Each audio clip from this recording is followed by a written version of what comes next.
আসসালামু আলাইকুম রহমতুল্লাহি ওবরাকাতু। আমরা সাধারণত যেগুলো নামাজ পড়ি, এই নামাজের মধ্যে দেখা গেছে যে স্বাভাবিকভাবে পাঁচ ওয়াক্ত নামাজের নিয়ম এগুলো সাধারণভাবে মানুষ শিখে পড়তে পারে, বা ঈদের নামাজ, ঈদ আর জানাজার নামাজ, এই নামাজগুলো দেখা গেছে আমাদের নিয়মিত পড়া হয় না। যার ধরুন কী হয়, যখন ইমাম সাহেব আমাদেরকে এই নামাজগুলো পড়ান তখন আমরা বিভিন্ন দ্বিধান্বিত হয়ে যাই যে কখন কোনটা পড়বো, কি আসা বিষয়। এই এই অবস্থায় কিভাবে নামাজটা পড়বো এটা নিয়ে মানুষ চিন্তায় পড়ে যায়। আর এই চিন্তা থেকে মুক্তি দেওয়ার জন্য আমি আমি রিকোয়েস্ট করছি যে যারা মসজিদের ইমাম সাহেব আছেন তারা কখনো জানাজার নামাজের নিয়মটা বলার ব্যাপারে আপনারা কখনো কার্পণ্য বোধ করবেন না বা বলবেন না যে এটা কি জানতে হয় কি না।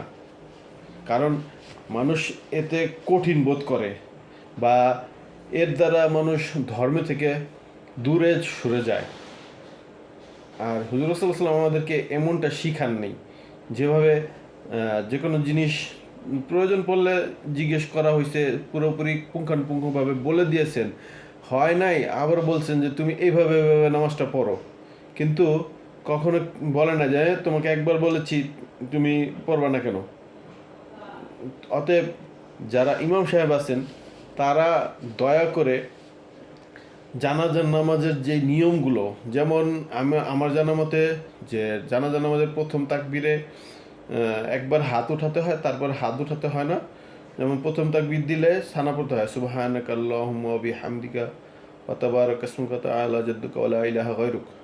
তারপর দ্বিতীয় তাকবীরের পরে বলতে হয় হলো দুরূদ শরীফ, আল্লাহুম্মা সাল্লি আলা মুহাম্মাদ ওয়া আলা আলি মুহাম্মাদ কামা সাল্লাইতা আলা ইব্রাহিম ওয়া আলা আলি ইব্রাহিম ইন্নাকা হামিদুম মাজিদ। আল্লাহুম্মা বারিক আলা মুহাম্মাদ ওয়া আলা আলি মুহাম্মাদ কামা বারাকতা আলা ইব্রাহিম ওয়া আলা আলি ইব্রাহিম ইন্নাকা হামিদুম মাজিদ। তৃতীয় তাকবীরে বলতে হয় যে বিভিন্ন দোয়া আছে, এর মধ্যে আমি যত এই যে দোয়াটা জানি সেটা হলো আল্লাহুম্মা হাইয়িনা ওয়া মাইয়িতিনা ওয়া শাহিদিনা ওয়া গায়বিনা ওয়া সাগীরিনা ওয়া কাবীরিনা ওয়া যাকারিনা ওয়া উনসানা।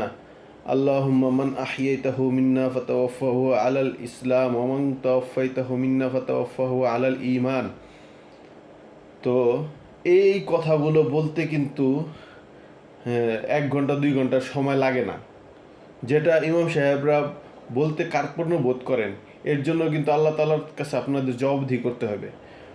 অতএব আর ঈদের নামাজেও ঈদের নামাজটা বলা হয় প্রায় সময়, কিন্তু জানাজার নামাজটা নিয়মগুলো বলা হয় না। অতএব আমি রিকোয়েস্ট করছি যে ইমাম সাহেবরা আপনার দয়া করে জানাজার নামাজের পুঙ্খানুপুঙ্খ নিয়মগুলো আপনারা দয়া করে বলে দিবেন, তাহলে উনি যে পড়বে এর একটা ভাগ আপনি পাবেন। কিন্তু আপনি যদি কার্পণ্য বোধ করেন তাহলে আপনার এই ভাগটা আপনি পাবেন না। আল্লাহ তাআলা আমাদের ইমাম সাহেবকে ঠিক বুঝ দান করেন, আমিন।